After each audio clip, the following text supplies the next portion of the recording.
ओम श्री गुरुवे नमः। ओम शांति शांति शांति। प्रणाम भगवान। भगवान पक्षपात रहित अनुभव प्रकाश श्री स्वामी विशुद्धानंद जी प्रसिद्ध काली कमली वाले बाबा जी द्वारा विरचित बड़ा ही विशुद्ध ग्रंथ और सर्ग नंबर 4 से व्याख्या चल रही है भगवान, जिसमें आज का शीर्षक है काल किसको पकड़ता है। सत्संग प्रारंभ करते हैं भगवान। हे यम किंकर, जो पापाचारी है, अन्यायकारी है, विश्वासघाती है, दुराचारी है, जो माता पिता का मन वाणी शरीर करके किसी प्रकार से भी तिरस्कार करता है, जो कृतघ्न है, जो चोरी कर धन कमाता है, जो गुरु विद्वानों का तिरस्कार करता है, देह अभिमानी है तथा जो परमेश्वर का नाम भी स्मरण नहीं करता, तिसके ऊपर तुम्हारा हमारा बल चलता है।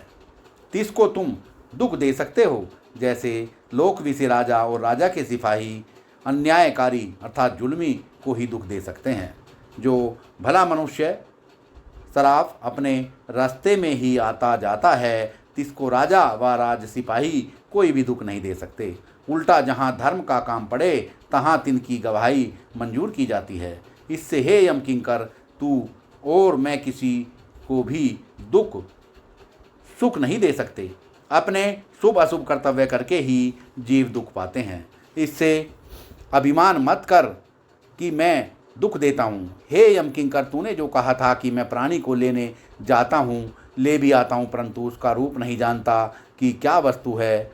हे यम किंकर, जिस प्राणी के स्वरूप को तू देखा चाहता है सो तेरा अपना आत्मा है। अपने आत्मा को तू कैसे देखे? जैसे चक्षु अन्य को तो देखते हैं, परंतु चक्षुओं को तो नहीं देख सकते। देखना दूसरे में होता है, दृश्य करके तो दृष्टा का जानना नहीं होता। दृष्टा करके ही दृश्य का जानना होता है, मन करके व चक्षु आदि इंद्रियां करके ही। हे किंकर, तू प्राणी के स्वरूप के देखने की इच्छा करता है, सो तो मन इंद्रिय आदि दृश्य का स्वयं दृष्टा अपने स्वयं प्रकाश को कैसे देखेंगे, किंतु नहीं देख सकेंगे। जैसे चक्षु सर्व को देखते हैं, चक्षुओं को कोई देखता नहीं। चक्षुओं करके प्रकाशित पदार्थ कहें कि हम चक्षुओं को देखें व जानें, सो कितना कहना निष्फल है। तैसे ही तो अपने आत्मा को मन करके व चक्षुओं करके देखा चाहता है। इससे तेरी बुद्धि हंसने योग्य है। हे यम किंकर, तू देह अभिमानी को त्याग। हे यम किंकर, तू देह अभिमान को त्याग और अपने को चिद्वन नित्य सुख रूप जान, जो काल के भय से निवृत्त होवे, जिसको अपने सहित यह सर्वनाम रूप प्रपंच वासुदेव निश्चय है। तिसको यम से क्या प्रयोजन है, जिसने देह अभिमान त्यागा नहीं और पापाचारी है, सोई मेरे पास आता है। इससे हे किंकर, भजन गोविंदा का कर, जो मलिनता से निर्मल हुए। यह भजन यही है। आप जान आप सहित सर्वहरि है। और आगे क्या पूछता है? किंकर ने कहा, जैसे मछली को समुद्र में जल से निकालकर सुगंधी के समुद्र में डाले तो मछली को मंजूर है, वरन सुगंधी उसको विष की न्याय है। जैसे मुझको और कुछ मतलब नहीं, यही प्रयोजन है कि अपने स्वरूप को जानूं, पर मैंने जाना है कि अज्ञानी पुरुष के ठगने वास्ते तुम्हारी हमारी धूमधाम है, विचार से सर्वभ्रम मात्र है। धर्मराज ने कहा, ऐसे मत कह, मेरी शासना से भयकर प्रभु से किंकर को रास्ता समता करनी नहीं चाहिए। यम किंकर ने कहा, न तू प्रभु न मैं किंकर, एक गोविंदा आत्मा ही है, पर कथा उस राजा की कहो। धर्मराय ने कहा, किंचित बात कहने से कहता है धर्मराय यम किंकर, सर्व भ्रम मात्र है। जब भिन्न भिन्न सम्यक कहूँगा तब निश्चय करेगा कि त्रिलोकी ही नहीं, अनुरस से बात बेमर्याद करनी दुख का मूल है। हे किंकर, 84 लाख योनि नरक है, सो देह अभिमानी नार की 3 नरकों में भोगता है, और एक ही आत्मरूप स्वर्ग है, चाहे स्वर्ग में व नरक में वास ले। यम किंकर ने कहा, स्वर्ग नरक रूप अहंकार है नहीं, सर्व गोविंद है, पर कथा राजा की कहो। धर्मराज ने कहा, जब तू उसके जैसा आप नहीं होता तो उसकी कथा पूछने से क्या प्रयोजन है। इससे नारायण को अपने आत्मा से अभेद जान तो तेरा हृदय शुद्ध होवे। शुद्ध हृदय बिना मेरा वचन तुझको प्रवेश न करेगा।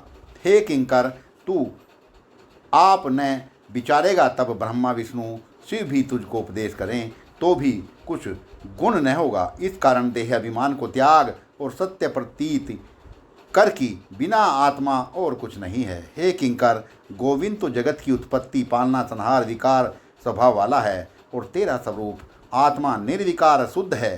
किंकर ने कहा, तुम शुद्ध अशुद्ध कहते हो, मैं दोनों से न्यारा हूँ, पर कथा कहो।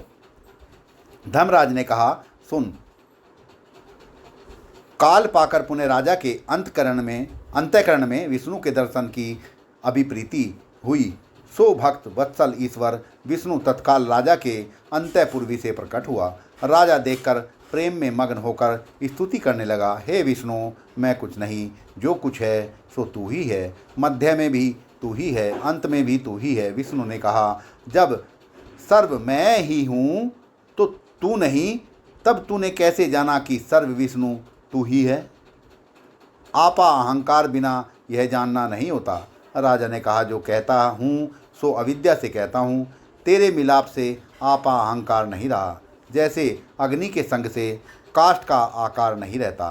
क्या कहूँ, जो कुछ है सो तू ही है। आप ही आपको कहता है। आपको जानना, सुनना, सूंघना, स्पर्श करना, लेना देना, दाता मंगता सर्व त्रिपुटी रूप आप ही है, जैसे स्वप्न दृष्टा सर्वरूप है। विष्णु ने कहा, कुछ मांग। राजा ने कहा, मैं तो हूँ ही नहीं, मांगूँ क्या। यही कृपा कर कि तुझ बिन न देखूं न सुनूं। विष्णु ने कहा, अभेद दृष्टि तब प्राप्त होती है जब किसी पदों की भी चाहना न रहे। चाहना ही अपने स्वरूप के दर्श विषय पर्दा है। जब चाहना नाश हुई तब आप से आप है।